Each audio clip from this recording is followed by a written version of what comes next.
Olá, é um prazer estarmos juntos. Bom dia, eu sou o irmão André, esta é a Bom dia, Simone. irmã Simone. Nós somos os estudantes da Bíblia, é um prazer estarmos juntos para considerarmos hoje, atenção, em um assunto muito interessante, um assunto que tem, na verdade, dividido a, a, a cristandade, os cristãos, por diversos séculos. É sobre a natureza do Senhor Jesus Cristo em relação ao Pai Celestial, Yahvé ou Jeová. E nós vamos hoje estudar a nossa nova criatura, número 17. Né? Nosso alvo é chegar pelo menos a 100 edições para lançar um conjunto, né, desses 100 artigos juntos. E todos eles são incríveis, né? São muito bons, tem artigos particularmente, eu gosto muito.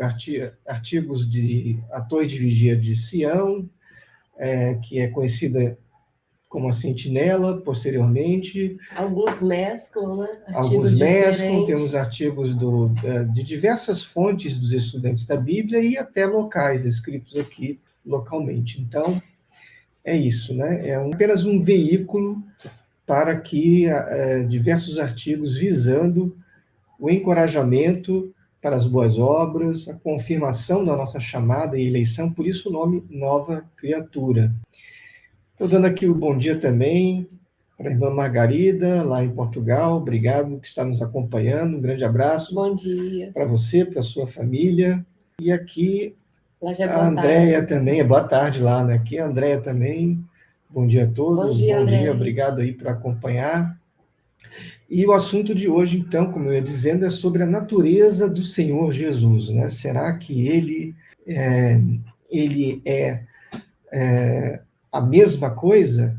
Jesus, Yahvé e o Espírito Santo? O nosso artigo de hoje não foca na questão do Espírito Santo, mas foca mais na questão do relacionamento entre Jesus e o Pai Celestial. Será que podemos dizer que são a mesma pessoa? É isso que você vai ver. Mas, primeiramente, nós vamos começar, eu vou compartilhar aqui com vocês, para vocês verem. Nós vamos começar cantando um hino e fazendo uma oração.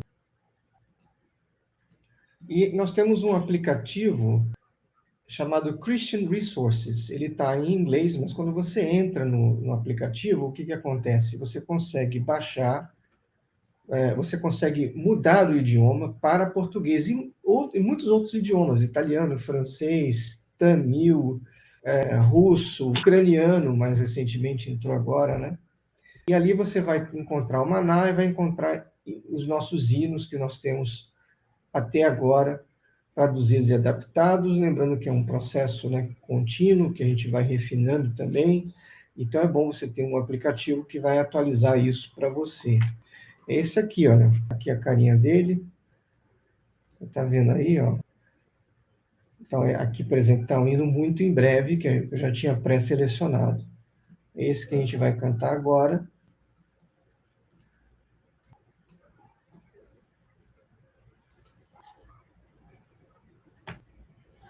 Muito bem.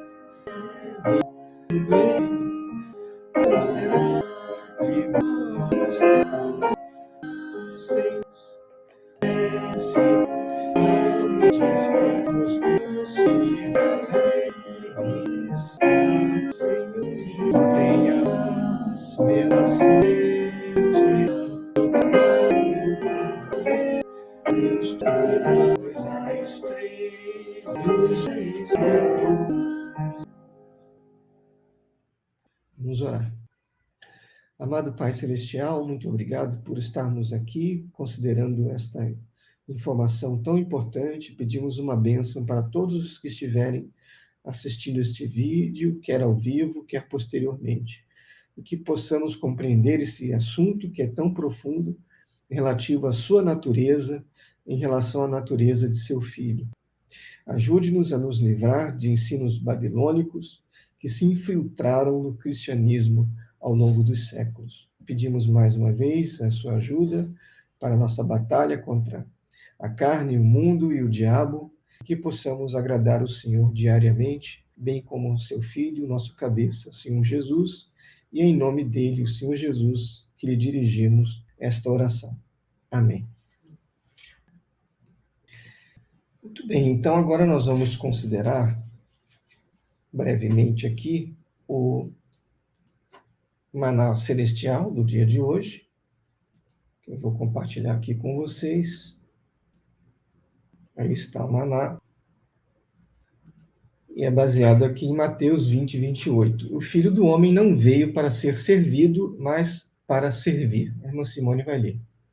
Quando nos consagramos verdadeiramente ao Senhor, todo o sacrifício de nossos direitos e interesses corretos em favor de nós mesmos, como nossas novas criaturas, em favor de marido ou filhos, de pai ou mãe, de vizinhos ou amigos e de irmãos em Cristo, é considerado pelo Senhor como tendo sido feito a Ele. Ao passo que, se os mesmos serviços forem feitos de qualquer outro ponto de vista, por alguém não justificado e não consagrado ao Senhor, ou simplesmente feitos aos indivíduos e não como um sacrifício ao Senhor, então essas coisas não seriam consideradas como sacrifícios feitos por nós, quais sacerdotes. Muito bem, então aqui nós temos um comentário assim interessante, né? Que é essa questão do serviço que prestamos uns aos outros. E é bíblico, né? Embora não seja esse texto aí citado, mas na parábola de Jesus ele fala, né, que aquilo que nós fazemos uns aos outros, aos cristãos, né? Jesus não falou que eu passei fome, vocês me alimentaram, né? Eu tinha sede, vocês me deram de beber, eu estava nu, vocês me vestiram, vocês me consolaram na prisão. E aí os seus discípulos perguntaram, mas quando é que nós fizemos essas coisas? E aí a lição da parábola é que, ao fazerem essas coisas uns aos outros, vocês estão fazendo a mim.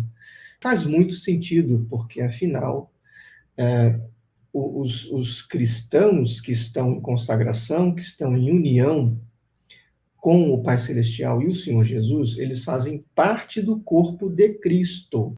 Lembram-se que o apóstolo Paulo falou que o Cristo, ele é composto de cabeça e membros. Cabeça é o próprio Senhor Jesus, claro. Membros somos nós, cada um na sua atividade, na sua capacidade de colaborar, de exercer os seus votos de consagração. Então, se nós somos membros de este mesmo que é o Senhor Jesus, logicamente, ao prestarmos esse tipo de serviço aos irmãos que também estão nesse corpo, nós estamos, na verdade, fazendo isso ao próprio Senhor Jesus, que é o cabeça do corpo.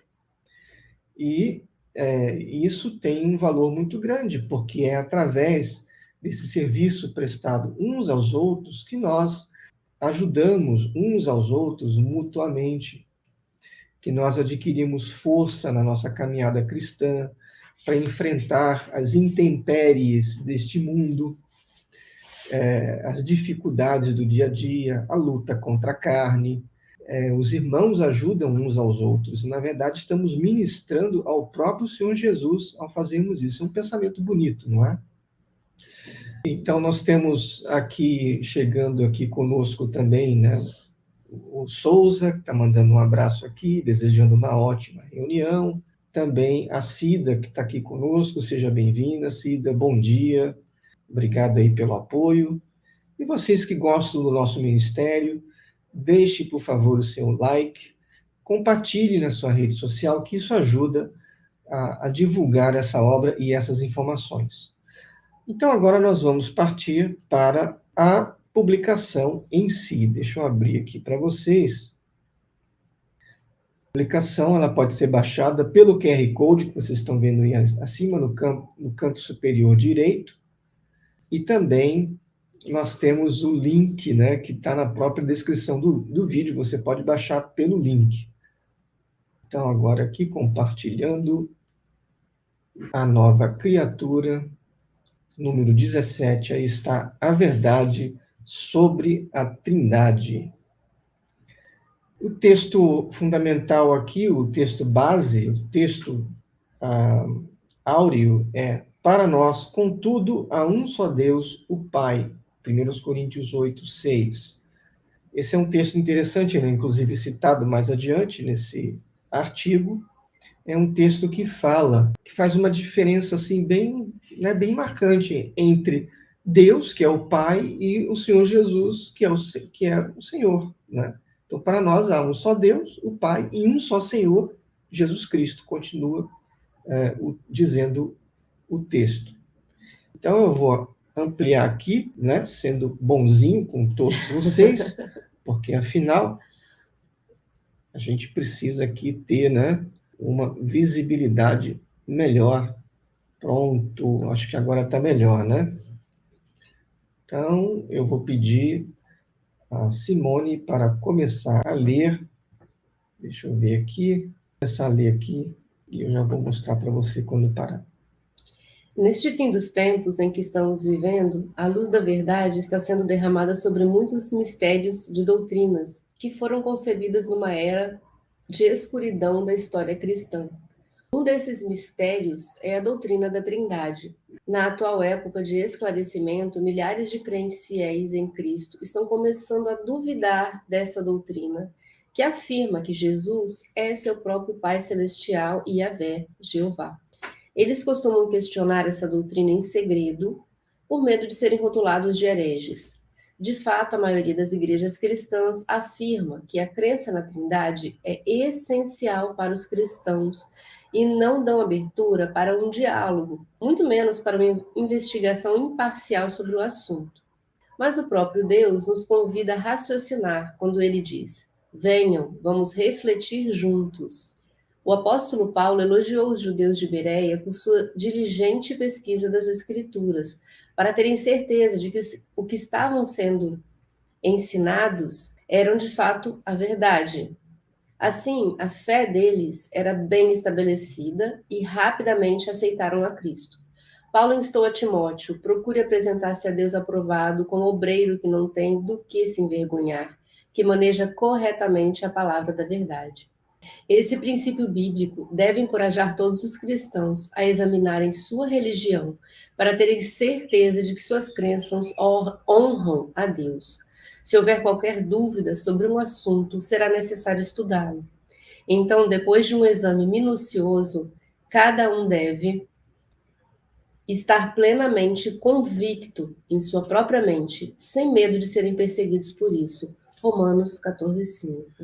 Muito bem, então, né, o que está acontecendo em virtude do momento em que nós vivemos? Nós vivemos num momento em que a Bíblia ela está sendo cada vez mais escrutinada. As pessoas estão fazendo pesquisas.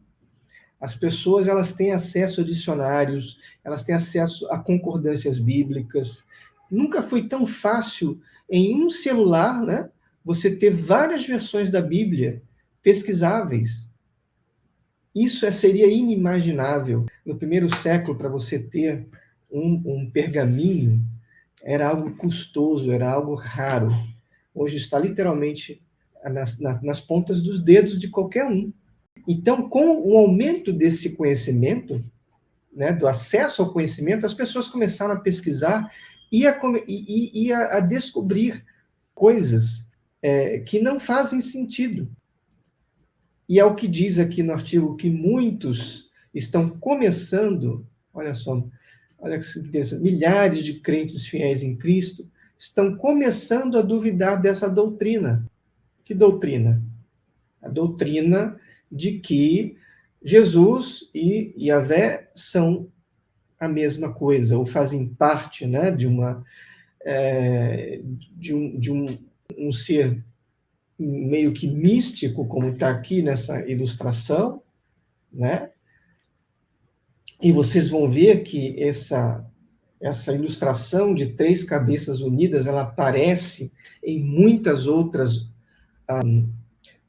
religiões da antiguidade, né, pagãs, e qual é a ideia, né? Vocês estão vendo aqui o triângulo, né, onde você tem aqui Pai, Filho, Espírito Santo. E você tem aqui as linhas externas do triângulo, estão dizendo, aqui em cima, em latim, non est, ou não é, não é, não é. Então, o Pai não é o Filho, segundo a teoria, né? O Filho não é o Espírito Santo não é o Pai. Só que nas linhas que conectam a esse centro onde diz Deus, você tem o verbo, né? É. Então aqui está dizendo que o Pai é Deus, o Filho é Deus, o Espírito Santo é Deus, e, no entanto, o Pai não é o Filho não é o Espírito Santo, e o Espírito Santo não é o Pai. Então, isso é um paradoxo, como algo pode ser e não ser ao mesmo tempo, né? Então, a maioria das pessoas... Por isso que é chamado, inclusive, o mistério. De mistério da Santíssima Trindade. Olha, meu querido crente na Bíblia, no Senhor Jesus, não queremos ofender a ninguém, né? Lembrando aqui que estamos expondo a nossa compreensão bíblica do assunto, né? Eu tenho certeza que muitas pessoas sinceras, né, que estão assistindo a esse vídeo e que nunca pensaram nesse detalhe, né, talvez achem uma heresia considerar uma opinião em contrário a isso, né? Porque durante tantos séculos tem sido colocado como a verdade e como pedra de toque, nós vamos ver, né? Pedra de toque é tipo assim, uma prova, né? Se você não crê nisso, você não pode ser um cristão. Então, em virtude desse grande peso doutrinário, teológico, que é colocado em cima da Trindade, muitas pessoas já estão condicionadas a aceitar e até acham que é uma ofensa. Quando fala que Espírito Santo, né, eu estou pecando contra o Espírito Santo, eu não posso considerar isso, né, porque afinal é o que a Bíblia diz. Mas será que é mesmo o que a Bíblia diz? É o que nós estamos convidando você a, com mente aberta, considerar, sabendo que muitos já têm essa visão, essas dúvidas, pelo menos, né, com relação a esse assunto, né? E muitos também, na prática, nem pensam nisso, né? Muitos que são até de religiões oficialmente trinitaristas, acham simplesmente, né, não pensam numa trindade, pensam em Deus como uma coisa, Jesus como outra, separados, né?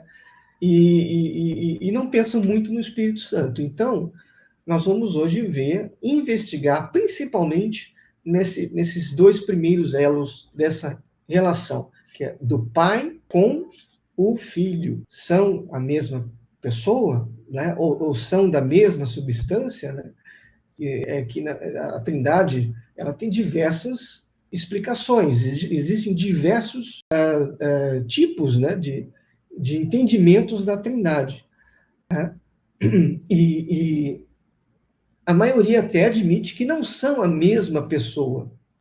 Não são a mesma pessoa, mas têm a mesma substância. É uma coisa meio que filosófica, né? Que foi adotada dos conceitos de substância helenistas, ou seja, da filosofia grega. O que eu acho assim, muito interessante é que é uma teoria, vamos colocar assim, né? Isenta de explicação, né? Porque ela se auto-intitula mistério, então, ao mesmo tempo que existe esse pensamento, não exige que se explique detalhes sobre ele, né?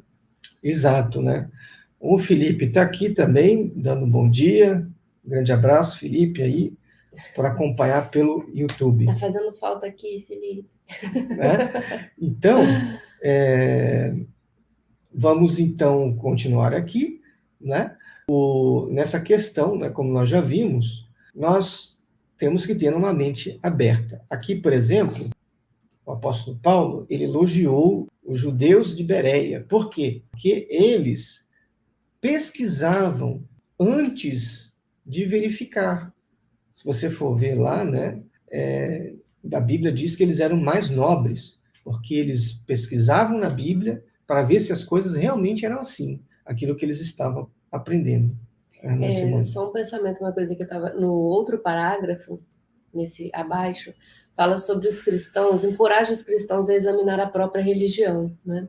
E é interessante que quando uma pessoa ela entra em contato com uma religião nova pela primeira vez, uma religião diferente, talvez da que ela seguia de família ou algo parecido, existe uma sinceridade, mas não é bem essa palavra, existe uma coragem, uma falta de prisão, né? A pessoa se sente livre para questionar, para perguntar, mas muitos, depois do passar de um certo tempo, começam a criar um medo de analisar a própria religião. Quando a Bíblia dá essa abertura, o próprio Jesus deixou que aquele discípulo, né, tocasse a mão dele, Tomé. Tomé, isso, por causa da dúvida dele.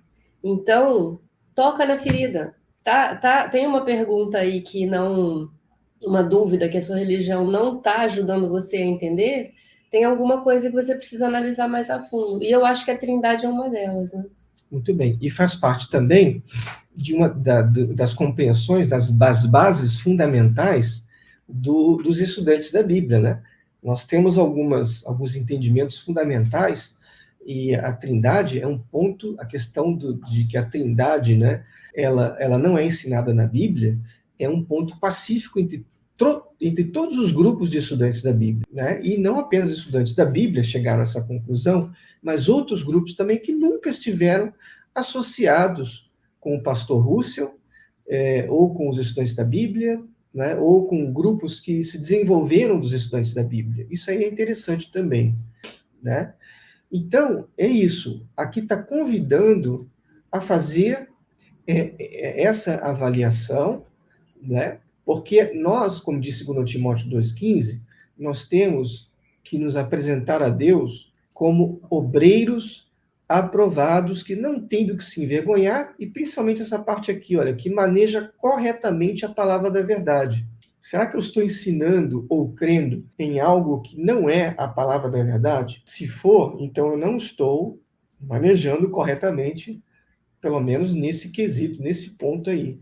Então, nós vamos ver agora, a partir desse subtópico aqui, olha, de Deuteronômio 6,4, que na King James atualizada diz: Ouve, ó Israel, Yahvé, o nosso Senhor, é o único Deus. Então, eu vou pedir a Simone para começar a ler aqui. Tanto para os profetas como para os apóstolos, Deus revelou-se na Bíblia como não tendo nenhum outro igual e como sempre existido. Antes de mim nenhum Deus se formou, nem haverá algum depois de mim. Eu mesmo sou o Senhor. Seu nome em hebraico é Jeová ou Yahvé, e as escrituras se dirigem a ele como o Pai Celestial, Deus ou Senhor. Por 4.000 anos, aqueles que eram seu povo não tinham nenhuma indicação de que ele fosse outra coisa além do supremo e único Deus que ele declarou ser. Em sua sabedoria, o único Deus verdadeiro prometeu aos profetas antigos que no devido tempo enviaria um Salvador para redimir o mundo perdido da humanidade. Deus ungiria esse servo como seu representante, com poder e autoridade. Os judeus esperaram com grande expectativa esse Messias, hebraico, ou Cristo, grego, ambos significando ungido. Há muito tempo, Deus falou muitas vezes e de várias maneiras aos nossos antepassados por meio dos profetas, mas nestes últimos dias falou-nos por meio do Filho. Hebreus 1:1. Deus ungiu Jesus como seu profeta, seu servo. Moisés disse a Israel: O Senhor teu Deus te levantará um profeta do meio de ti, de teus irmãos, como eu. A ele ouvireis. Profeticamente, Isaías disse: Eis o meu servo, a quem sustento, o meu escolhido, em quem tenho prazer, porém nele o meu espírito. Muito bem, então aqui nós vemos dois pontos interessantes. Um deles é bem claro, né? Yahvé é o único Deus, diz a Bíblia, né? E Jesus Cristo, ele é chamado de quê? É chamado de um profeta, é chamado de um servo, alguém que foi enviado. Mas a Bíblia também chama Jesus de Deus. O artigo ele não entra muito nessas minúcias, mas a palavra Deus não é aplicada apenas ao Todo-Poderoso. A palavra Deus ela também tem outras aplicações, Inclusive, a Bíblia chama alguns humanos de Deus. Moisés serviu de Deus para Arão. O próprio inimigo, né? Nosso inimigo, Satanás, é chamado de Deus desse sistema, do mundo. Portanto, Jesus Cristo, ele foi criado por Deus, ele tem a natureza divina, mas ele não é o Deus todo-poderoso, aquele que sempre existiu. Os judeus, eles não criam em nada além do Senhor Yahvé. Para os judeus era muito claro, né? Por isso que está ali, né? Ouve, ó Israel, Yahvé, o nosso Senhor, é o único Deus. Eles não tinham nenhuma concepção trinitarista. E é interessante também, que, como vocês podem ver, o artigo fala, que mostra aqui, né, sobre o nome de Deus, em hebraico, sobre as 4 consoantes YH, V, H, que, na verdade, né, nós não temos a pronúncia exata. Há estudos que sugerem que Yahvé seja a pronúncia correta. Há outros estudos também, mas nada conclusivo, né?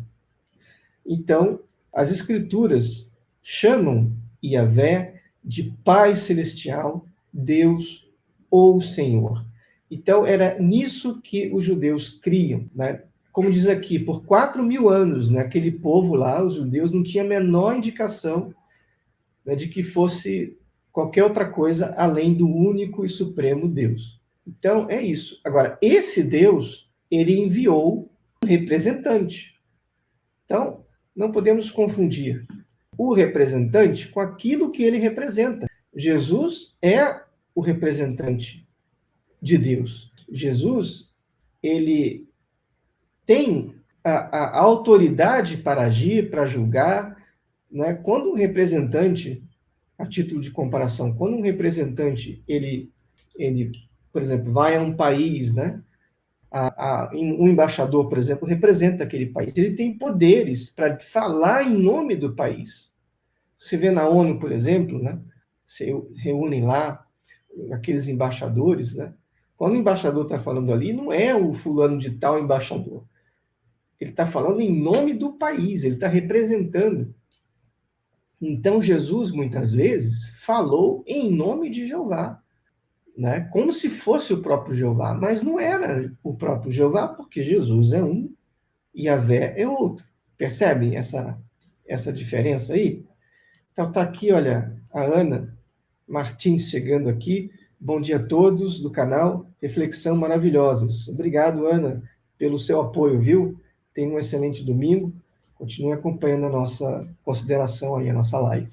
Então, voltando lá, né? Voltando lá. Nós temos que ter essa diferença, começar a entender. E falando um pouco de Jesus agora, né? Este é o meu filho amado, em quem me agrado. Mateus 3:17. Aí a Simone vai começar a ler aqui para nós. Esse profeta e servo ungido era o seu filho unigênito, Jesus Cristo, o justo. Quando chegou a plenitude do tempo, Deus enviou seu filho, nascido de mulher. As Escrituras declaram que o Pai não teve princípio. Em contraste, Jesus Cristo é repetidamente citado como sendo trazido à existência. Tertuliano, escrevendo no século II, disse: houve um tempo em que o Filho não existia. Pais da Igreja Primitiva, página 21 em inglês. Em harmonia com isso, a Bíblia diz que Jesus é o primogênito de toda a criação e o princípio da criação de Deus. Jesus queria que seus discípulos entendessem quem ele era e por que ele veio. Ele lhes perguntou: quem dizeis que eu sou? O apóstolo Pedro respondeu: tu és o Cristo, o Filho do Deus vivo. Jesus então disse que sobre aquela rocha, essa verdade fundamental de que ele era o prometido Messias e o Filho de Deus, ele iria construir sua igreja. Jesus tinha uma missão a cumprir como um ungido de Deus, e todo o tema da Bíblia declara essa missão. Porque eu desci do céu não para fazer a minha vontade, mas a vontade daquele que me enviou. E a vontade do Pai que me enviou é esta: que todo aquele que vê o Filho e crê nele tenha a vida eterna.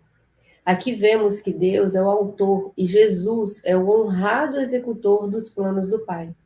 Embora, como um filho, Jesus seja subordinado ao Deus Todo-Poderoso, isso não o faz menos digno de honra. Eis que vinha o Filho do Homem, foi-lhe dado por seu Pai, domínio e glória e o reino. Jesus não tomou para si mesmo, essa glória, essa honra, glória e cargo, mas ele recebeu das mãos de seu Pai e superior, o próprio Jesus, o próprio Deus. Jesus disse: se eu me glorifico a mim mesmo, a minha glória não é nada. Quem me glorifica é meu Pai. Paulo explicou: Cristo não se glorificou a si mesmo para se fazer sumo sacerdote, mas aquele Deus que lhe disse a Jesus: tu és meu filho. Jesus reconheceu sua posição de honra, no entanto, sempre permaneceu humilde. Ele disse: o Pai é maior do que eu, e eu não posso de mim mesmo fazer coisa alguma. O apóstolo Paulo declarou: a cabeça de Cristo é Deus, e sois de Cristo, e Cristo é de Deus. Ele também se referiu ao Pai como o Deus de nosso Senhor Jesus Cristo. Olha quantos textos aqui, né, poderosos, né, que mostram essa poderosa verdade. Primeiro, com relação aqui a quem Jesus Cristo é. Mateus 3,17 chama Jesus de filho. E ali é o próprio Yahvé falando, né? A voz dos céus apareceu, isso aí foi por ocasião do batismo de Jesus, e a voz disse, né? Este é o meu filho amado. A voz não disse, este sou eu em forma humana, né? Este é Deus na carne, não, mas é o meu filho. Gálatas 4,4 chama Jesus de filho unigênito. O unigênito é né, o único. Até esse ponto aqui, Jesus Cristo, né, pelo menos, pode-se dizer, é o único que foi criado diretamente por Deus, né? Por isso ele é chamado de unigênito. O único a ser gerado, né? E aí sim, quando chegou a época, ele veio à Terra, né? Aí diz que ele foi nascido de mulher, mas essa parte é quando ele foi transferido, né? Quando ele se fez carne, por meio do nascimento, né? Aí existe uma diferença entre Jeová, entre Yahvé e Jesus. A Bíblia fala claramente que o Pai não tem princípio. Ele é de eternidade a eternidade. Mas vários textos da Bíblia dizem que Jesus teve princípio. E não tem como entender outro princípio, como, não, a Bíblia está falando que é o princípio dele como ser humano ao nascer. Não, antes disso até. Interessantemente, os chamados pais da igreja, ou seja, aqueles cristãos antigos, né, que escreveram tratados, escreveram coisas relacionadas a compreensões bíblicas, mas que não eram inspirados por Deus, não eram os apóstolos, não eram aqueles discípulos inspirados, né? Digamos assim, foi a segunda geração ou terceira geração de seguidores, né? Tertuliano está sendo citado aí, né? No segundo século, ou seja, já quase 200 anos depois do nascimento de Jesus, ele diz claramente: houve um tempo em que o filho não existia. Então, se um próprio pai da igreja, né, até da compreensão, no caso católica, né, ele disse que houve um tempo em que o filho não existia, porque por volta desse tempo aí, só foi mais na frente depois que eles começaram a canonizar, a oficializar essa outra opção, né, de entendimento de que Jesus e o Pai e o Espírito Santo compõem uma mesma coisa. Mas antes disso, não. Ninguém falava nisso daí, né? E o que a Bíblia chama? Aqui, olha. Jesus é o quê? Primogênito de toda a criação, o princípio da criação de Deus. Então, olha só. O que é um primogênito? Está aí os textos, Colossenses 1,15 e Apocalipse 3,14, né? primogênito não é o primeiro a ser gerado, né? Eu tenho um irmão. Eu sou o primogênito, eu nasci primeiro, sou o mais velho. Então, se ele é o primogênito de toda a criação, então de toda a criação, Jesus foi o primeiro a ser criado. Pense nisso. Se ele é o primeiro a ser criado, porque aqui fala de toda a criação, então Jesus teve começo. Outro, se ele é o princípio da criação de Deus, é porque Deus, quando começou a criar, qual foi a primeira coisa que foi criada? Jesus. Então, não tem como aplicar isso aqui, por exemplo, ao nascimento terrestre de Jesus Cristo, porque estamos falando de toda a criação, não de um nascimento na terra, né? E a palavra primogênito aqui, alguns tentam dar um outro sentido, dizendo que ele é o mais proeminente, mas não é esse o sentido. Se você for fazer uma pesquisa isenta, você vai ver que não, aqui está dizendo que é o primogênito mesmo, né?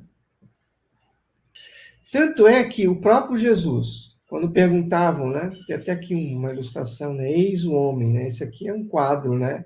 Et homo, um quadro clássico, onde Pilatos está apresentando Jesus à multidão.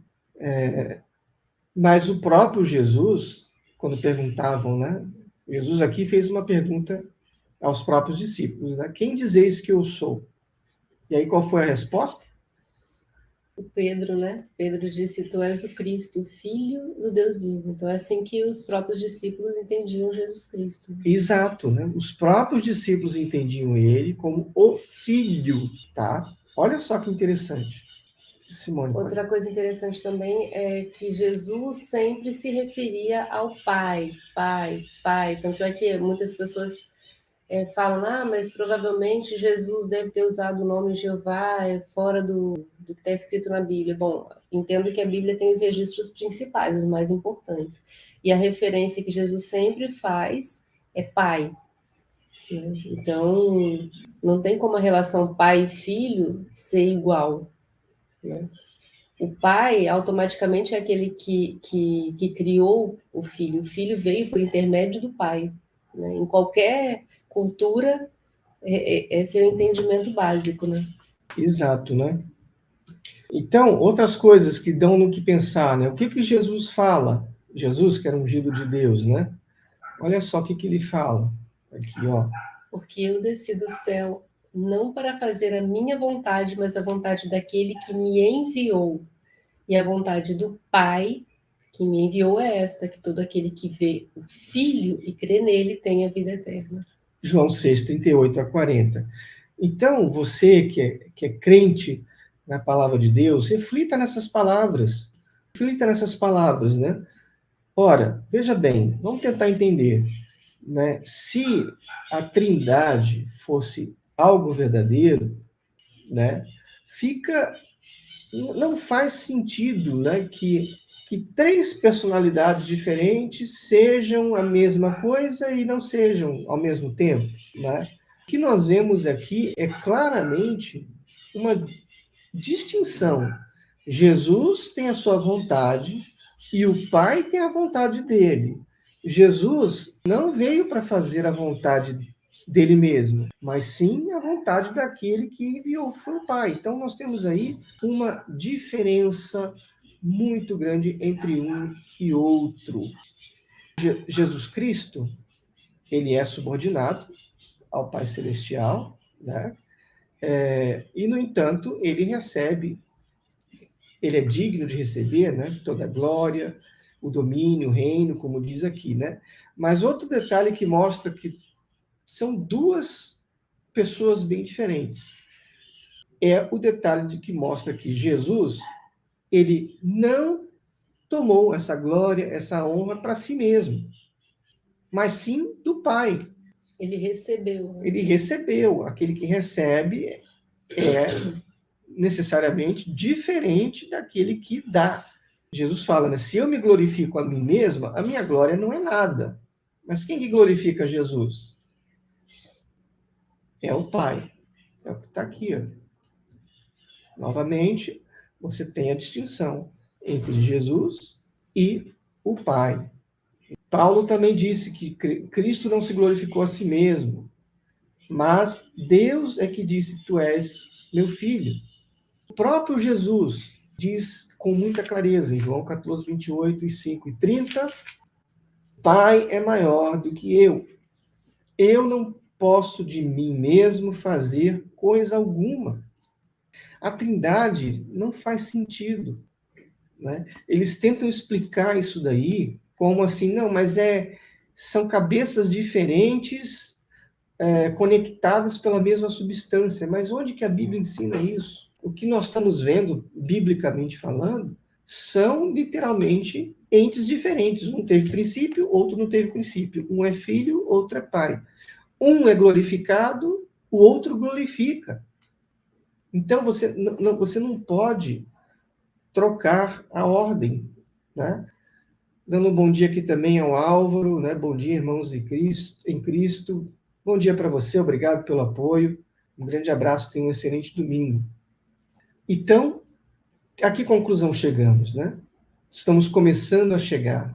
Você que tem uma mente inquisidora, mas uma mente que quer entender a vontade de Deus e o que a Bíblia realmente diz, né? Outro texto muito claro, né? A cabeça de Cristo é Deus. Então, Deus está acima de Cristo. A cabeça do homem é Cristo. Cristo está acima do homem. Nesse mesmo texto aqui, né? Então, existe uma subordinação entre eles, né? O que Paulo também chamou ao Pai? O Deus de nosso Senhor Jesus Cristo. Então, Jesus tinha Deus. E o próprio Jesus falou, e a gente vai ver mais tarde, né? Eu vou para o meu Pai e vosso Pai, eu vou para o meu Deus e vosso Deus. Então, se Jesus tinha Deus, então Jesus não pode ser o mesmo Deus.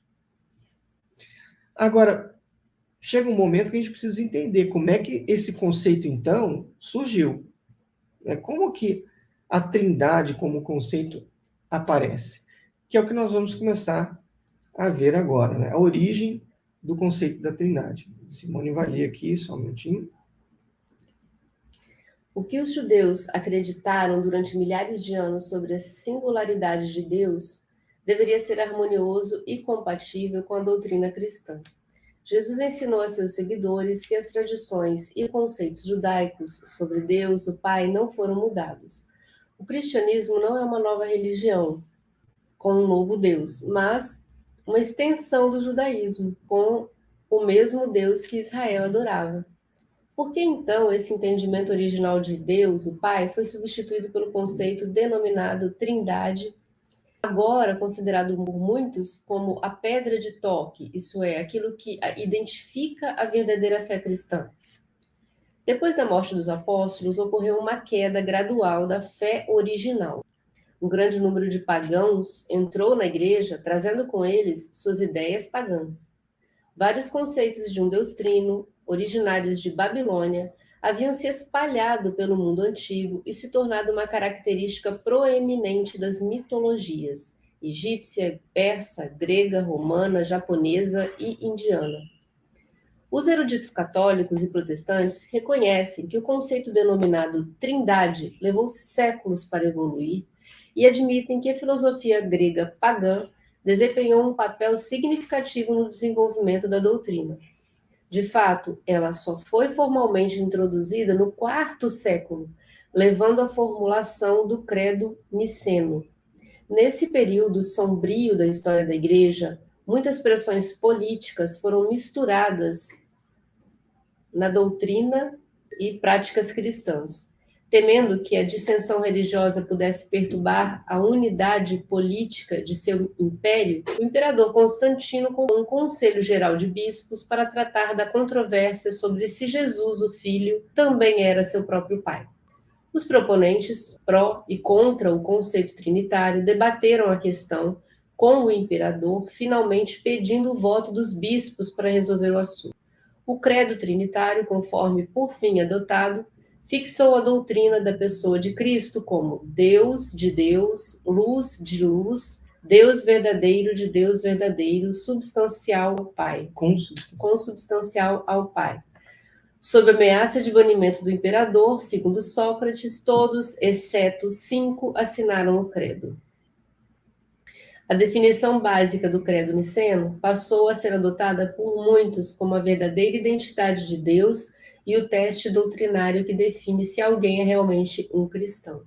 Esse credo definiu explicitamente Deus como composto por 3 pessoas: Deus o Pai, Deus o Filho e Deus o Espírito Santo, todos coiguais e coeternos.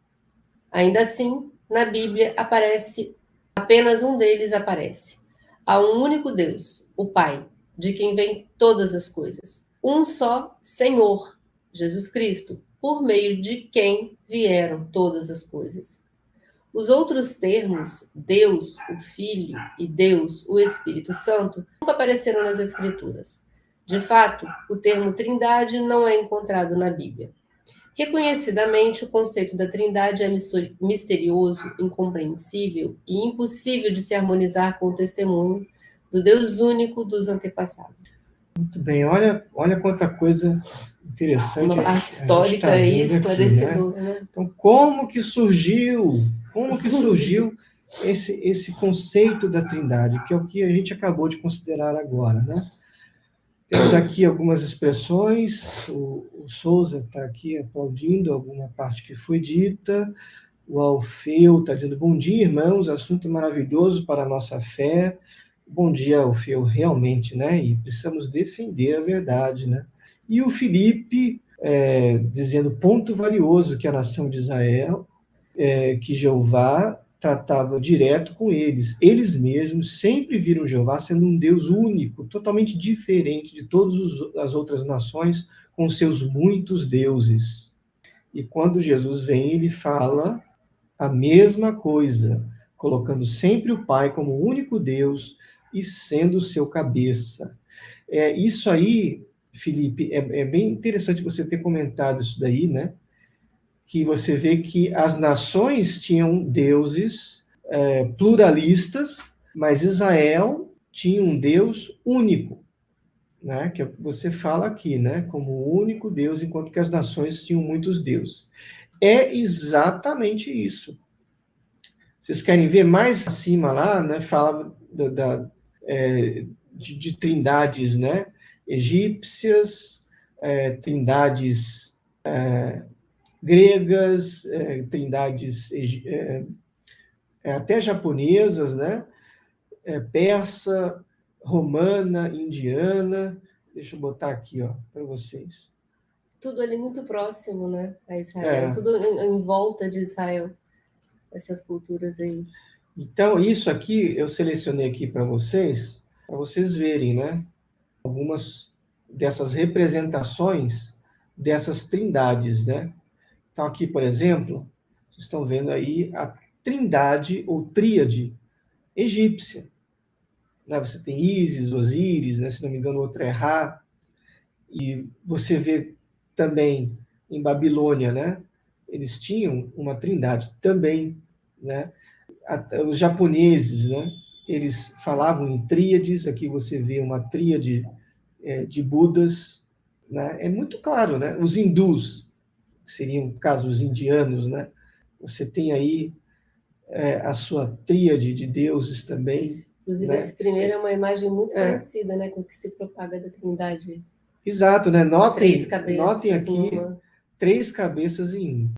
3 cabeças em um. Então, isso aí precede o cristianismo, né? Antes do cristianismo, né? E, inclusive, também, esse argumento, né, que as pessoas dão, né, que existe a trindade bíblica e a trindade pagã. Então, o que eles dizem? Muitos dizem, né, que o fato de que há trindades nessas nações, nessas culturas pagãs, seria um eco da verdade bíblica de que Deus é uma trindade. Mas seria isso mesmo? Aí que entra a propriedade do comentário do Felipe, porque o Felipe apontou, né, apropriadamente que a nação de Israel só tinha Jeová como Deus, e ele não era visto desse jeito. E já naquela época, as outras nações representavam Deus com 3 caras. Então, quem que estava certo? Na verdade, quem influenciou quem? Foi o paganismo que influenciou a verdade bíblica? Ou foi a verdade bíblica que influenciou essas nações pagãs? Como poderia ter sido se a nação de Israel não via Deus dessa forma?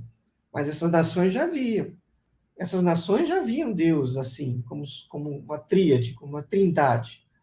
Então, o que acontece é o contrário. É a contaminação das nações pagãs para os ensinamentos bíblicos, posteriormente cristãos. Muita gente que estava aprendendo sobre Cristo naquela época tinha esse conceito trinitário. Aí, quando eles ouviram falar de Jesus, do Pai, do Espírito Santo, né, e dessa harmonia que existe entre os três, e de Jesus ser o representante, uma cópia, um espelho, mas não o mesmo Deus, eles já tinham esse conceito pré-formado, concebido na sua cabeça, e aí tentaram imprimir essa noção pagã em algo que claramente não é a verdade. Então, tentaram imprimir esses conceitos no cristianismo.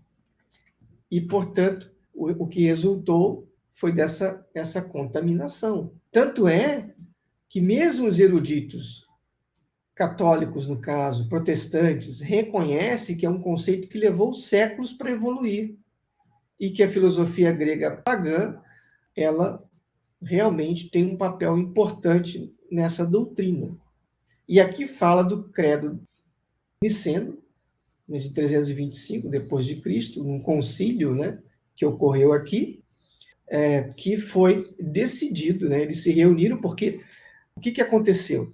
Inicialmente ninguém pensava em 3, em um, né? Pensavam sempre em Jesus, o Filho, Deus, o Pai, né?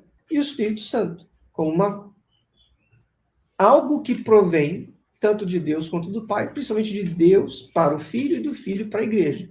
Era assim que eles pensavam. Mas aí, com esse influxo, essa entrada, né, de pessoas que tinham esses outros conceitos para o cristianismo, à medida que o cristianismo foi crescendo e se estabelecendo como religião, foi atingindo mais pessoas, pessoas que vinham desses conceitos. Aí eles tentaram, né, entender Jesus com aquela, né, postura mental que eles já tinham antes. E aí começou a se falar de Jesus e de Jeová e do Espírito Santo como sendo uma coisa única. Tanto é que o império estava dividido. Há livros que contam essa história, né? O império estava dividido.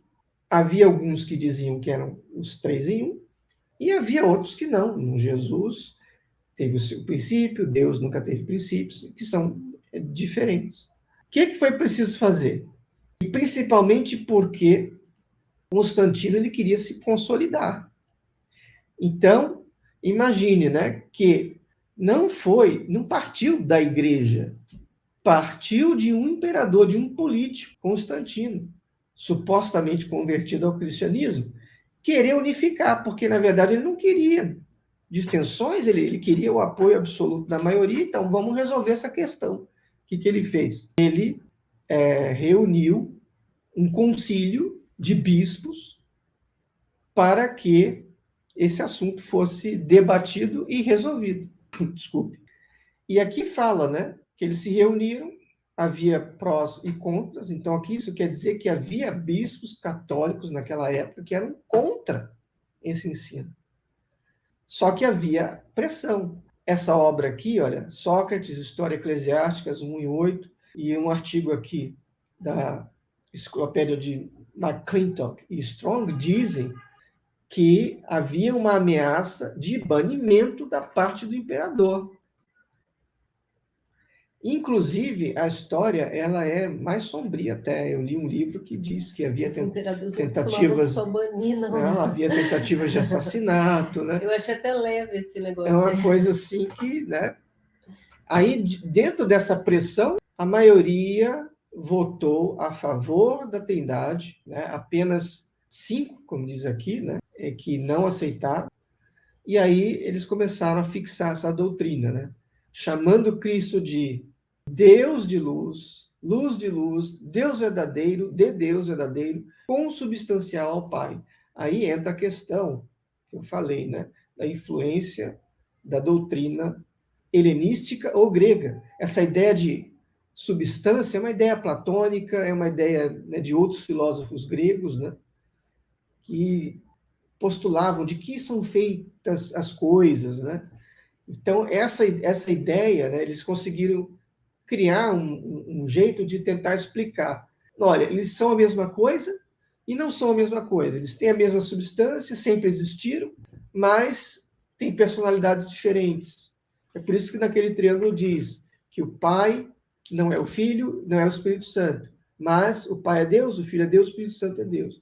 Então, criando aí um paradoxo. Alguns comentários aqui. O Luciano, olá, bom dia, irmão. Está dizendo aqui, olha, muito clara a matéria e a explicação. Vai ajudar muitos cristãos sinceros. Parabéns. Obrigado aí, irmão, pelo apoio, por estar conosco. E a Andréia, dizendo aqui, tão claro como a luz do dia. Informações valiosas, reunião abençoada. Parabéns, irmãos. Muito obrigado, Andréia. Também você. E vamos continuar então aqui, né? Então, olha só. Querido crente na Bíblia, crente no Senhor Jesus, no Pai Celestial, né? Será que a Bíblia realmente ensina disso? Vocês estão vendo aí, vocês que não conheciam esse ponto de vista, essa compreensão, né? Vocês estão vendo aí que houve um desenvolvimento, né? E aí o que acontece? Quando chegou nesse ponto da história, teve o concílio, teve a votação, havia pressão do imperador, só 5 votaram contra, e aí esse credo niceno, ele passou a ser adotado como sendo o que é correto, como sendo o que é ortodoxo. Então, ele passou a ser um teste doutrinário, ele consta da maioria do nisto cremos das religiões protestantes e, obviamente, da católica, que é de onde partiu isso, essa compreensão, inicialmente, né? E é isso que define se alguém realmente é cristão ou não. Então, para muitos, se você não crê na Trindade, você não é cristão, você é um herege, você é expulso, você é excomungado, no caso da Igreja Católica, né? E note que inverte, né, o que a Bíblia diz. O credo, ele define o quê? Deus composto por 3 pessoas. Aí diz Deus o Pai, Deus o Filho, né? E Deus o Espírito Santo. Quando diz que são coiguais e coeternos, estão dizendo que eles sempre existiram e são eternos. São iguais e são eternos. Quando nós vimos lá, mais para cima no artigo, que não, que Jesus é o primogênito de toda a criação, é o unigênito de Deus. Então ele foi criado, ele teve um começo. Tertuliano, pai da igreja, antes desse concílio, 100 anos antes desse concílio, ele disse que houve uma época em que o filho não existia. Mas a coisa foi se desenvolvendo nesse outro sentido. Então, ao passo que o credo diz Deus o Pai, né, Deus o Filho, Deus o Espírito Santo, né, a Bíblia não diz isso. É o texto básico, né, nosso texto aí do artigo, né, fundamental há um único Deus, o Pai, de quem vêm todas as coisas, um só Senhor, Jesus Cristo, por meio de quem vieram todas as coisas. E o Espírito Santo nem é mencionado, já notou? O Espírito Santo nem é mencionado aqui. Deus, o Pai, e o Senhor Jesus. São 2 entes diferentes, distintos, separados, né? E esse termo aí, Deus o Filho, Deus o Espírito Santo, a Bíblia fala isso? Não fala. A Bíblia fala Filho de Deus. A Bíblia fala Filho de Deus. Jesus, o Filho de Deus. Não diz Deus o Filho. É mesmo. Tão simples. É uma inversão sutil, mas que faz diferença. Novamente, Jesus tem natureza divina porque é um ser espiritual e foi criado por Deus.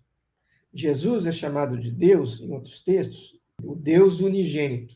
Porque a palavra Deus, Theos, é aplicada também a outros entes. É aplicada, como já falamos, foi aplicado a Moisés, que foi chamado de Deus de Arão, é aplicado ao Deus desse sistema de coisas, Satanás, é aplicado a pessoas, só por isso. Mas o Deus, e em grego também, é um outro estudo que a gente poderia fazer. Em grego, quando está se referindo a Deus, geralmente tem um artigo. Aí é algo diferente.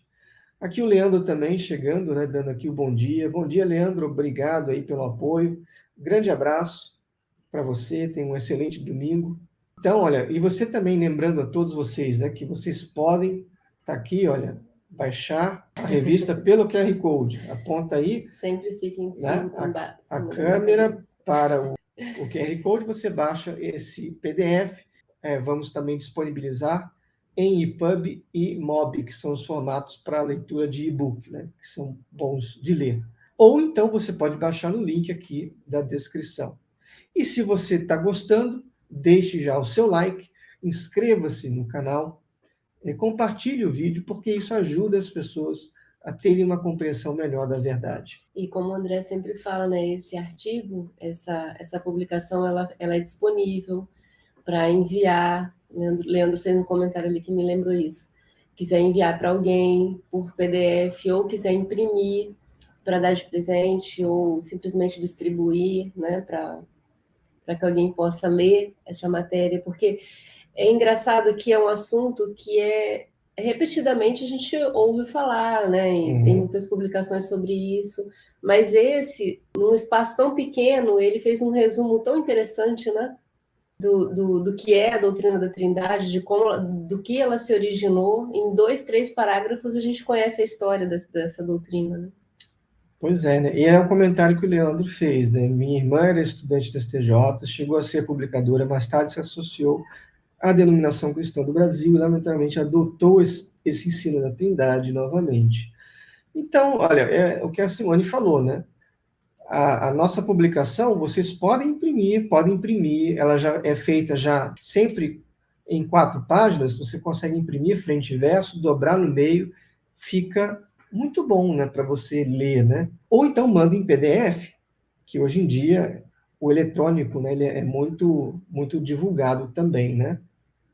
E o Álvaro está fazendo aqui uma pergunta sobre o Espírito Santo. O artigo de hoje, como eu falei no início, Álvaro, ele não foca no Espírito Santo. Ele foca nos dois. Nós vamos ter depois um artigo só sobre o Espírito Santo, tá bom? Então, eu peço para você ter paciência, mas o Espírito Santo não é uma pessoa, ele emana do Pai Celestial para Jesus, de Jesus para a igreja. E se você for ver no início, nos relatos das curas, dos membros da igreja para outras pessoas, quando eles usavam a força do Espírito Santo para curar, por exemplo, né? Com todo respeito, eu acho até que o Espírito Santo entrou de, entre aspas, gaiato nessa história, porque eles precisavam colocar um terceiro elemento aí, né? E geralmente tinha a questão do pai, do filho, e eles queriam algo mais que representasse poder. E a Bíblia fala dos três no mesmo contexto também, né? A Bíblia fala do batismo em nome do Pai, do Filho e do Espírito Santo. Verdade. Né? Tem um outro texto que fala, né, que a união com o Pai e com o Filho e a participação do Espírito Santo sejam convosco. Então é uma interpretação completamente fora de contexto mesmo que é feita, né? O fato de existir um Pai, existir um Filho e existir o Espírito Santo, que não é uma pessoa, mas emana do Pai e do Filho, são três entes, mas não o tornam uma trindade, ou seja, uma única coisa. Isso não faz com que o Pai esteja, né, em uma espécie de união mística com o Filho e o Espírito Santo, né? Então, é isso. Agora, o que acontece se eu entendo, se eu acho que existe uma trindade, né? Isso afeta, até a compreensão do sacrifício do Senhor Jesus, que é o que a gente vai ver daqui a pouquinho, né? Só antes aqui, gostaria de dar um destaque aqui para a imagem, né? Aqui em João 17:1, Jesus falou, né? Pai, chegou a hora, glorifica o teu filho, para que o teu filho te glorifique. Você vê aí que há uma distinção, né? O Pai glorifica o Filho. e o Filho, depois de ser glorificado, glorifica o Pai nesse sentido, né, de que as coisas que o Pai prometeu foram cumpridas, a tarefa que foi dada pelo Pai para Jesus fazer foi cumprida, né? Então, isso, de certo modo, glorifica o Pai, mas não que Jesus esteja numa espécie de união mística com o Pai. Ainda que no credo diga que Jesus, né, o Filho não é o Pai não é o Espírito, mas, no entanto, o Pai é Deus, o Filho. É um paradoxo que eles criam. Só que, biblicamente falando, não existe. O Pai é o Pai, o Filho é o Filho, o Espírito Santo é o Espírito Santo. São coisas distintas. Aqui a Vera está comentando: bom dia, estou feliz por estar acompanhando a reunião. Vera, obrigado por acompanhar. Um grande abraço para você. Muito bem, então nós vamos falar agora desse tema aqui, olha, do sacrifício de Jesus. Se houvesse uma trindade em que, de certo modo, houvesse um compartilhamento místico de substância, se realmente Jesus fosse coeterno, coigual a Deus, como que isso impactaria no sacrifício dele? É o que nós vamos ver agora. A Simone vai começar a ler aqui. Quando realmente entendemos o relacionamento do Pai Celestial com seu Filho amado, compreendemos a profundidade da compaixão que o Pai teve pela humanidade. O sacrifício e a morte de Jesus foram reais, assim como o sacrifício de seu Pai ao enviar seu Filho para sofrer. Porque Deus amou o mundo de tal maneira que deu o seu Filho unigênito para que todo aquele que nele crê não pereça, mas tenha a vida eterna. Porque Deus enviou o seu Filho ao mundo não para que condenasse o mundo, mas para que o mundo fosse salvo por ele. É um grande erro cometido por muitos cristãos, pensar que somente o Todo-Poderoso Yahvé poderia suportar o peso dos pecados de bilhões de pessoas. Esse conceito equivocado exigiria que aquele que morreu pelos nossos pecados, Jesus Cristo, fosse o próprio Deus. Mas a doutrina bíblica do resgate declara que a vida de um homem perfeito seria e foi o único sacrifício aceitável para anular o pecado de Adão e, consequentemente, os pecados herdados de toda a humanidade. Porque assim como a morte veio por um homem, também a ressurreição dos mortos veio por um homem. Somente a vida de um homem perfeito, sem pecado, poderia efetuar o pagamento equivalente exigido pela vida eterna de Adão, que havia sido perdida. Porque há um só Deus e um só mediador entre Deus e os homens, Jesus Cristo, homem, o qual se deu a si mesmo em preço de redenção para todos, para servir de testemunha a seu tempo. O preço do resgate foi uma perfeita vida humana em troca de outra vida humana perfeita. Um preço correspondente. As palavras gregas usadas por Nosso Senhor, resgate por, são lutron ante, que significam um preço equivalente ou correspondente. Assim Jesus disse: o Filho do Homem não veio para ser servido, mas para servir e dar a sua vida em resgate por lutron ante, um preço correspondente, muitos. Assim como Adão, por meio de sua desobediência, perdeu o seu ser, sua alma e todos os seus direitos à vida na terra, Cristo Jesus, nosso Senhor, por meio de sua morte, como um preço correspondente, pagou de modo completo e exato a dívida da alma ou ser do pai Adão. Em consequência disso, todos os que ainda viriam a nascer de Adão, toda a alma humana que partilha do pecado de Adão pela hereditariedade, recebem a oportunidade de viver por meio do sacrifício de Cristo Jesus, de Cristo. Então, muito bem. Então, agora nós estamos considerando essa questão do sacrifício que foi feito por Jesus Cristo, né? Então, veja bem, se Jesus não fosse só Jesus, isso afetaria na própria noção do sacrifício e da morte dele. Falando primeiro do sacrifício, o que a Bíblia exigia para cobrir o pecado de Adão? Nós vemos lá que a Bíblia exigia a morte de um homem para haver a ressurreição de outros homens. Você vê, por exemplo, aqui, 1 Coríntios 15, 21. Porque assim como a morte veio por um homem, esse um homem aí é Adão. Adão era homem, carne. Também a ressurreição dos mortos veio por o quê? Por um Deus homem, um homem-deus, um semideus? Não. Por um homem. Por que eu estou usando esse raciocínio aqui? Porque se esse homem, se Jesus não fosse só um homem, haveria equivalência no resgate? O que é a palavra resgate? Aqui fala do grego, né, lutron ante, que seria, na verdade, antilutron, né, a palavra grega antilutron. Peraí, eu vou chegar aqui. Que quer dizer, né, preço equivalente. Vou diminuir aqui para me ajudar aqui a encontrar. Então, antilutron, que foi separadinho ali, né? Lutron anti, tá aqui, olha. Ó, esse pedacinho aqui. Vou ampliar aqui para vocês verem melhor. Ó, as palavras gregas usadas, que são a tradução, né, de resgate por, lutron, resgate, anti. Ou antilutron, como está no grego. E significa o quê? Um preço equivalente ou correspondente. Muito bem. Agora, raciocina comigo. Raciocina comigo aqui. Existia uma dívida, tá? De Adão. Essa dívida tinha um preço. Ok?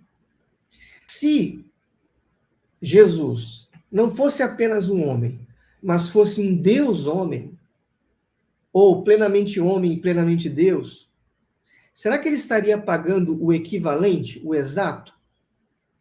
Ou estaria pagando mais? Estaria pagando mais. Estaria pagando acima. Não haveria equivalência. Você não pode equiparar algo que está acima, né? É superior. Se Jesus fosse Deus, homem, ele seria um preço maior. Aí o que acontece? Essa balança ela não poderia ser equilibrada. Vou colocar aqui para vocês verem do que eu estou falando de balança. Você tem de um lado Adão e você tem do outro lado Jesus. Adão era uma vida humana perfeita. Jesus, então, por necessidade, se há de haver um pagamento ou um preço correspondente, qual é o preço correspondente por Adão? Que era uma vida humana perfeita. Precisa ser Jesus uma outra vida humana perfeita. Não uma vida humana e divina ao mesmo tempo. Porque aí não haveria... tornaria a palavra de Deus inválida, né? Porque não seria um preço equivalente, seria um preço não equivalente, maior. E alguns tentam justificar isso com uma outra teoria. Ah, não, é que somente um homem-deus ao mesmo tempo poderia resgatar bilhões. Né? Teria que ser algo... Mas não é isso. Basta resgatar o que Adão fez. Basta resgatar Adão. Assim como bastou Adão para impor a todos os seus descendentes a sentença de morte, bastou Jesus, cancelando o que Adão fez, para impor a todos os seus descendentes o cancelamento da sentença de morte. Adão, pessoa, humano. Jesus, pessoa, humano. Para ver um preço correspondente. Olha como que a crença na Trindade acaba afetando essa outra compreensão. Outro ponto também, você vê que o título lá em cima que nós vimos, eu não vou sair daí para não perder o ponto, mas é sacrifício real, morte real. Até que dá, acho que é aqui em cima. Sacrifício real, morte real. Por que morte real? Nós vamos refletir um pouquinho nesse ponto daqui a pouco, que é o que nós vamos ver agora. A verdadeira unidade entre Deus e Jesus. Eu vou pedir aqui a Simone para ler. Espera aí. Pode ler. Se Jesus é Deus, o Pai, então a morte de Jesus não foi real. Foi apenas uma ilusão, porque Deus não pode morrer. Quando Jesus orou com forte choro e lágrimas a seu Pai no jardim de Getsêmani, sua agonia foi real. O grito de Jesus na cruz, meu Deus, por que me abandonaste? Teria sido simplesmente sem sofrimento real, se ele fosse seu próprio Pai e já tivesse a imortalidade. Não, quando Jesus deu seu último suspiro na cruz, ele realmente morreu. É especialmente importante compreendermos esse fato para apreciarmos a magnitude do sacrifício que Jesus estava disposto a oferecer. Ele não apenas pareceu humilhar-se ao mesmo tempo, mantendo sua glória e poder. Não, ele realmente se tornou um homem, sofreu e morreu. O relacionamento do pai com o filho é verdadeiramente belo. Eles são dois seres completamente separados, com a unidade aplicando-se apenas ao propósito e vontade deles. E os seguidores de Cristo são convidados a partilharem dessa íntima unidade de propósito e vontade. Eu dei-lhes a glória que a mim me deste, para que sejam um como nós somos um. Com esse entendimento, conseguimos ver claramente que Jesus, o agente principal de toda a criação de Deus, era sua fonte diária de alegria. E se ofereceu para ser o redentor dos homens de acordo com o plano de seu Pai. Jesus disse aos seus discípulos: Por isso é que meu Pai me ama, porque eu dou a minha vida. Essa é a descrição de um amor sincero e profundo entre um pai e um filho. E os seguidores de Cristo partilham desse profundo amor, pois estão dispostos a partilharem de seus sofrimentos. Na noite anterior à sua crucificação, Jesus orou ao Pai para que ele o ressuscitasse da morte para a glória que eu tinha contigo antes que o mundo existisse. Anteriormente, Jesus havia explicado aos seus discípulos: Eu desci do céu, e antes que Abraão existisse, eu sou. Mas o que ele quis dizer? Jesus, como primogênito de toda criatura, tinha natureza espiritual antes de vir ao mundo como um bebê. Ele abriu mão de sua natureza espiritual para obter a natureza terrena, a fim de oferecer sua vida humana como resgate pelos pecados do mundo inteiro. Então, aqui nós começamos a ver qual é essa verdadeira unidade entre Deus e Jesus. Veja bem, lembra sobre o tema anterior que fala de morte real? O que aconteceria se Jesus não fosse apenas homem naquele momento? Se ele fosse um Deus homem, plenamente Deus e plenamente homem. A Bíblia diz que Deus não pode morrer, né? Referindo-se ao Pai Yahvé. Então, se isso é o caso, o que aconteceria? Jesus não teria realmente morrido, porque algo dele teria continuado. Mas a Bíblia fala que Jesus passou 3 dias e 3 noites na sepultura. Muito claro. Era o sinal de Jonas, assim como Jonas passou 3 dias e 3 noites na barriga do peixe. Então, quando Jesus deu aquele suspiro e morreu, ele morreu de verdade. Ele deixou de existir. Teria sido uma grande encenação aquilo tudo, como disse aí, né? O parágrafo ele deu várias fases daquele momento de angústia para Jesus Cristo, né? No jardim Getsêmani, quando ele se entregou ao choro, né? Uhum. Quando ele estava tão angustiado que ele foi ministrado, quer dizer, ele recebeu uma visita de anjos, provavelmente, ele suou sangue, né? Pensa nesse detalhe, que se Jesus fosse, ao mesmo tempo, Deus e homem, se ele soubesse, não, eu não vou estar realmente morto, né? Não é a minha inexistência que está em jogo aqui. É só a minha carne que está em jogo aqui. Ele não teria dito, Pai, afasta de mim esse cálice. É. Porque a pressão ali é porque Jesus estava sendo testado. Primeiro que ele sabia que o que estava envolvido ali era sofrimento e morte. E depois que, além disso, estava envolvido também o destino da humanidade, caso ele falhasse. E ele na carne estava como nós, né? Perfeito, mas ele não era um super-homem. Tudo que ele fazia, todos os milagres, eram por Deus, né? Era um pedido para cada realização, né? Para cada milagre.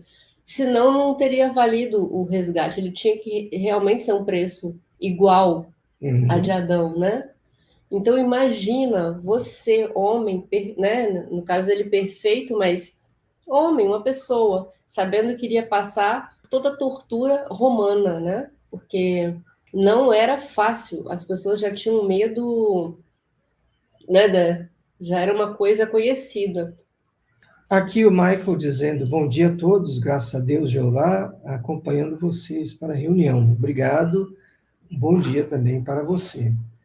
Então, esse detalhe aqui também, olha, o grito de Jesus na cruz, meu Deus, primeiro que Jesus está chamando o pai dele de quê? De Deus.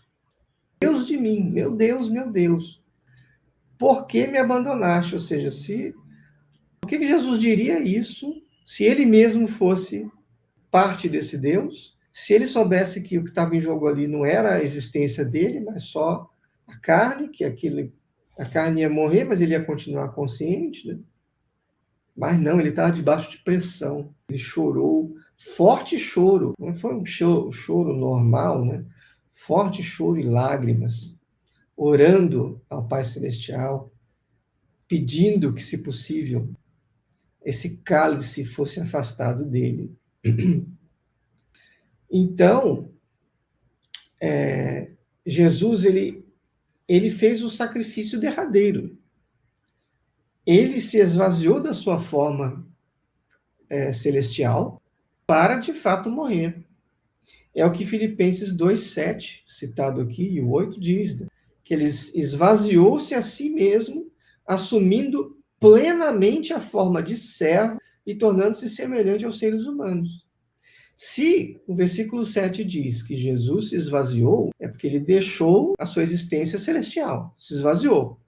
E quando ele veio a nascer na terra, é interessante que aqui diz que ele assumiu plenamente a forma de servo. Não parcialmente. Não. Até aquela outra palavra, né? Esvaziou-se e desceu. Exato, né? Então você vê que o sacrifício dele foi um sacrifício humano. Quem é que é o mediador? Jesus Cristo, homem. Não tem dúvida, não é meio homem, né? Semideus. E aí, a parte final do nosso estudo, né? Há um só Deus, o Pai, que é o que nós vamos ler aqui, para concluir. E quem quiser já deixar o seu abraço de despedida, seu amor cristão, pode fazer se desejar. Vamos ler aqui a um só Deus, o Pai. Por causa da obediência fiel de Jesus, o Pai teve prazer de ressuscitar seu filho para uma nova vida, dando-lhe a natureza divina, fazendo-o sentar-se à direita dele no trono da glória. Deus a nós falou-nos nestes últimos dias pelo Filho, a quem constituiu o herdeiro de tudo. Havendo feito por si mesmo a purificação dos nossos pecados, assentou-se à destra da majestade nas alturas. Jesus disse após o término bem-sucedido de sua missão: Subo para meu Pai, vosso Pai, meu Deus e vosso Deus. O resultado do sacrifício de Jesus será testificado no devido tempo, quando ele ressuscitar os mortos e estabelecer seu reino justo entre os homens e destruir todos os inimigos, incluindo a morte. Quando, porém, tudo lhe estiver sujeito, então o próprio Filho se sujeitará àquele que todas as coisas lhe sujeitou, a fim de que Deus seja tudo em todos. Nas palavras do próprio Jesus, esta é a vida eterna. Te conheçam, o único Deus verdadeiro, e a Jesus Cristo, a quem a enviaste. Eu te glorifiquei na terra, completando a obra que me deste para fazer. Muito bem. Então, há um só Deus, o Pai. Essa é a verdade, né? Há um só Deus, o Pai. Jesus é o Senhor, há um só Senhor. E quando Jesus morreu, Jesus passou a depender inteiramente de Yahvé para voltar à vida. Porque foi por meio de Yahvé que Jesus foi ressuscitado. Deus o ressuscitou. Deus o ressuscitou. E aí, o ressuscitou, e esse é um detalhe também, que faz uma grande diferença. Ressuscitou Jesus numa posição superior, dando a ele uma qualidade de vida que ele não tinha antes, que era a imortalidade. Que o artigo não entra nessa com muito detalhe aí, né? Mas a Bíblia fala que o Pai o exaltou a uma posição superior. Se o Pai o exaltou a uma posição superior, é porque ele antes não estava tão alto assim. Como que poderia ser superior, né? Se é a mesma coisa. Então, o que nós vemos aí é uma mudança de condição de ser criado por Deus passível de morte, que é o que aconteceu, porque Jesus morreu, assim como os anjos também são passíveis de morte, para uma condição de imortalidade. Porque lá no Apocalipse, Jesus fala, né? Eu sou o primeiro e o último, eu sou aquele que estive morto e não morro mais. Porque a partir dali, é só a partir dali que Jesus ganhou a imortalidade. Se é só a partir dali que ele ganhou a imortalidade, ele não pode ser coigual a Deus. Não pode ser coeterno. Também por essa razão. O texto que eu estou me referindo é de Atos 5:31. Atos 5:31 e também Filipenses 2:9. Em Atos 5:31, que eu vou ler aqui para vocês, diz assim: Deus, no entanto, o exaltou, elevando-o à sua direita como príncipe e salvador. Então, fala aqui a palavra exaltar. Filipenses 2:9. Por isso, Deus também o exaltou sobremaneira à mais elevada posição. Ele deu o nome que está acima de qualquer outro nome. Se Deus deu um nome acima de a Jesus que está acima de qualquer outro nome, é porque antes Jesus não tinha esse nome que está acima de qualquer outro nome, que foi dado. Se ele foi exaltado a uma posição mais elevada, é o meu argumento anterior. É porque antes ele não tinha essa posição. Houve uma mudança de posição, de uma para outra maior. Então, qual é a conclusão? Que Jesus e Jeová não podem fazer parte de uma trindade mística, onde tanto Jesus, Jeová e o Espírito Santo são coiguais e coeternos, e coexistentes, né, como diz no credo. Hebreus também 1:3, diz que nos últimos dias, pelo Filho, a quem constituiu herdeiro de tudo. Olha, antes ele não era herdeiro de tudo. Houve um momento em que não era herdeiro de tudo, mas ele, pela sua fidelidade, passou a ser herdeiro de tudo. Então, novamente houve uma mudança de condição, novamente mostrando que não pode ser a mesma coisa. Aí ele se assentou à destra da majestade nas alturas. Essa é a posição elevada que Jesus obteve que não tinha, né? E se tudo isso ainda não o convenceu, que as palavras de Jesus convençam você. Querido crente na Bíblia, Jesus em João 20:17 diz: Subo para o meu Pai e vosso Pai, meu Deus e vosso Deus. Então o próprio Jesus está dizendo. Um outro texto que me veio à mente agora, quando ele fala, né, na casa de meu pai há muitas moradas. Ele poderia ter simplesmente dito, né, ou na minha casa, ou na nossa casa. Exato, ele Algo sempre. diferente, mas ele sempre, a glória, a honra, tudo era sempre dado ao Pai. Ele nunca dividiu isso. Espírito Santo, então, tem um sentido completamente diferente quando entra o Espírito Santo. Nunca é uma pessoa. E nas partes em que parece ser uma pessoa, é porque está sendo, é um recurso bíblico, né? Está sendo, chama-se antropomorfismo. Antropos, homem, morfismo, forma, é um jeito de falar, né? Por exemplo, a Bíblia fala que a água e o sangue dão testemunho. Como é que a água e o sangue podem testemunhar? Porque não são algo que dá um testemunho é um ser. Então você está atribuindo uma característica humana a algo que não é humano. Mas isso vai ficar para o nosso estudo sobre o Espírito Santo, né? É importante, então. É bem interessante, né? Sim. Os recursos de linguagem da Bíblia também é um outro tema interessante. E outra coisa também, né? Olha esse outro texto aqui, que maravilhoso. 1 Coríntios 15, 28, né? Quando, porém, tudo lhe estiver sujeito, então o próprio Filho se sujeitará àquele que todas as coisas lhe sujeitou, a fim de que Deus seja tudo em todos. Isso quer dizer que Jesus hoje tem uma tarefa a cumprir, que é restabelecer a humanidade à sua plenitude, à sua perfeição. Mas, no entanto, Jesus, que hoje é o nome acima de qualquer outro nome, porque Yahvé deu a ele essa autoridade para realizar esse trabalho, vai chegar um ponto em que o próprio Filho vai se sujeitar ao Pai, nesse sentido de que, Pai, terminei a obra, agora volta tudo para o Pai. Se o futuro é esse, então nunca existiu igualdade nos três, né? Exato, então não há uma igualdade, né? Essa Nem igualdade. hoje, porque Jesus está à direita, ele não está num outro trono igual ao do Pai, né? Exato, e toda parte que a Bíblia fala do trono de Deus, não fala do Espírito Santo, é sempre Jesus, não está Deus, ou Deus e o Cordeiro. Nunca Deus, Cordeiro e o Espírito Santo. A mãe daqueles irmãos, né? Ah, deixa meu filho sentar à sua direita ou à sua esquerda. Não é meu para dar, esse é o pai que direciona. Quer dizer, ela nem pensou em um trono para o Espírito Santo.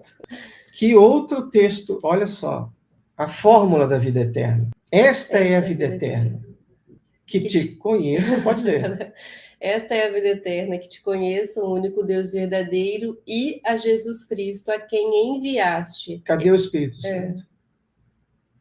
Não está aqui, não é citado. Com todo respeito a você, a quem acredita, que é trinitarista, né? Nós não estamos aqui fazendo chacota de você, né? A gente está tratando esse assunto com muita seriedade e respeito. Mas a Bíblia não ensina isso, na nossa opinião. Ok? Então tá aí. Aqui tem o nosso site, que você pode visitar, e essa própria revista, uma revista, né? Um boletim que nós chamamos, né? Número 17, que você prazer. Pode aí imprimir, distribuir à vontade, tá bom? Deixa eu ver aqui alguns comentários. Deixa eu ver aqui. A Cida. É Cida? Não, primeiro. Acho que é aqui, né? Acho que é primeiro Andréia. Primeiro Andréia está dizendo: ótimo domingo a todos. Paz e graça do Pai Celestial e nosso Senhor Jesus Cristo estejam conosco. Amém. Amém, Andréia, obrigado. A Cida dizendo: bom dia, agradeço a Deus e aos irmãos pela magnífica reunião. Saio dela mais revigorada, aprendendo cada vez mais como o Senhor e maravilhoso Jesus e amoroso amou sempre o Pai e nos amou também. Obrigado pelo comentário, pelo incentivo também, o elogio, né? Aqui nossa reunião é em português, né? Então, aqui alguém pedindo comentários em espanhol, nós não temos como fazer isso ao vivo, né? Mas temos vídeos em espanhol, então procure esses vídeos. Publicações ¿okay? También, ¿no? Lo que estoy diciendo es que tenemos vídeos en español, así que por favor búsquelos. Pero esta reunión es en portugués, no hay como hacerla en tiempo real en portugués y en español. Así que lamento, desculpe. Aqui o Felipe está dizendo: uma ótima matéria, excelente reunião, muito obrigado, meus irmãos, uma ótima explicação Fiquem com o Pai Jeová e que possamos juntos seguir os passos de nosso Senhor Jesus, crescendo no conhecimento. Amém, Felipe. Obrigado também pelo seu apoio, pelo seu comentário aí.